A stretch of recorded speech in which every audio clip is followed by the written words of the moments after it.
Hey everyone, how's it going? So I like to think of myself as a pretty loving guy, you know? I don't hate a lot of things in this world. I mean, I do hate things like racism, homophobia, transphobia, mayonnaise, corn, Planet Fitness, the color yellow, people with pee and feet fetishes, people who leave mentally damaging comments on my video that quite literally make me want to commit sewer slide, pistachios and clams that just won't open, season finales of shows that conclude with to be continued, murderers, Game of Thrones Season 8, the Russian government, constipation, people who believe that violence is the answer to everything, the fact that Bring Me the Horizon promised multiple EPs in 2019, but we've only gotten one post-human record in the past almost 2 years now, potholes, lifted trucks, pedophiles, the color red, toxic anime fan bases. Okay, maybe I hate a lot more things than I originally thought. I'll save that conversation for my therapist. Anyhow, today's video that we're going to be talking about features two of the things on my list that I hate: racism and people who claim that violence is the answer to everything. So there's this man by the name of James Bode. Not James Bond, but he may as well be considered James Bond because he just stopped a bunch of troglodytes dead in their tracks. So James is a driver for Lyft, which is essentially in the same niche as Uber. It's just another one of those services where you could call a random person to come drive you somewhere. So credit to Adam Parkomenko on Twitter for sharing this clip. Link is in the description if you want to watch the full clip uninterrupted, because I'm going to break it down piece by piece in this video and not play it in full. Basically, one night while James was out and about doing his lifting duties, he went to pick up what I'm guessing is a couple. So a woman starts to get into the back of James's car, and James greets her, of course, with the whole "hello, how are you today" script. And instantly when she gets into the car, she just, you know what, let me just play the beginning of the clip for you guys.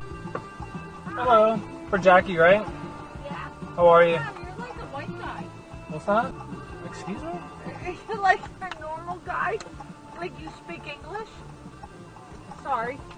Are you a normal guy? Do you speak English? Already, that's a pretty alarming statement to just make as soon as you hop into a stranger's vehicle. So in major US cities like New York, for example, taxi drivers and Uber drivers, they're usually immigrants, and from what I understand, it's because the taxi industry is very easy to get into and offers opportunities for people who might not speak English as fluently. I mean, they still need to know basic English, but their understanding of the language doesn't necessarily have to be the equivalent of maybe a kid in elementary school. And there's like this subsection of people in America, and I mean like a very tiny portion of people who, for some reason, just hate people who can barely speak English or have a strong accent, and those people are just assholes. They're not patient, they're rude, and they make the United States look like a dumpster fire to outsiders. Well, one of the reasons why the United States is seen as a dumpster fire. Rude, impatient people who also apparently have a problem with non-white people who can barely speak English driving them places, which is totally not okay. Anyhow, James, the balls on this dude. As soon as the woman makes a comment about him being a white guy, he tells the lady that she can get out and that the ride is canceled because that comment was inappropriate. No, you can get out of the car.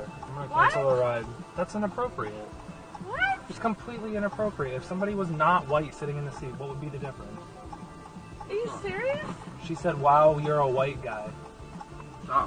Sheesh, she's speaking fact. I mean, what would be the difference if there was another person in the driver's seat who wasn't white? Exactly, zero difference. You're getting a ride from a Lyft driver, and this driver has every right to kick anyone out or cancel people's ride because it's their vehicle and their rules. You guys might want to sit down for this one because it's about to get spicy and juicy. So the girl's like boyfriend or husband or whatever is about to metaphorically go nuts to butts with the Lyft driver. That's okay. I'm not gonna take the ride. You guys can get out. Really? Yeah, completely inappropriate. Oh, you're a fucking asshole. It's all on You're camera, a piece man. of shit. It's all on I camera. should punch you in the fucking face. You're gonna my threaten me? God. Yeah, Assault. that's right. Yeah. Wow. Because you guys are racist. You're a fucking asshole. Yeah.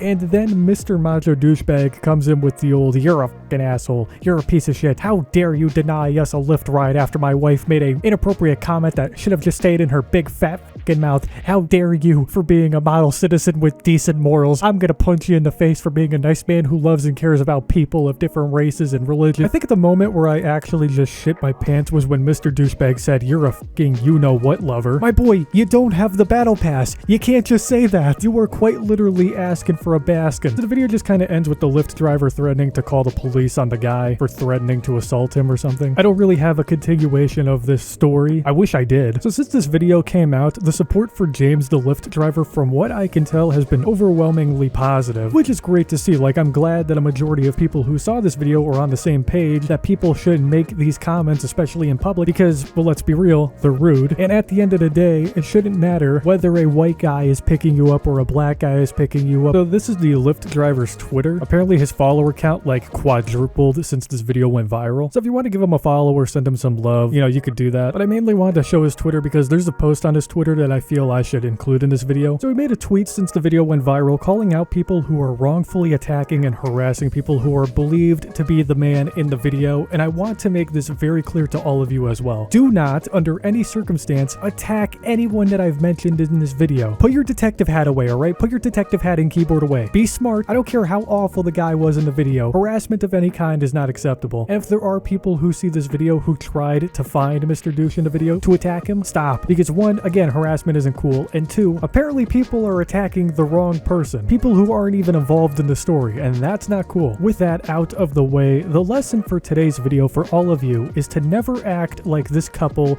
ever, specifically Mr. Doucheman. Not just in public, but in private as well. Grow some nuts and be patient with people and learn to have respect and love for others. It's not that difficult. With all that out of the way, if you guys enjoyed today's video, do me a favor and leave a like, subscribe to the channel, click the bell icon, follow me on all of my social links, and join my Zesty Flaming Hot Discord server. Links are in the description below. Have a great day, everyone, and remember to never trust tap water.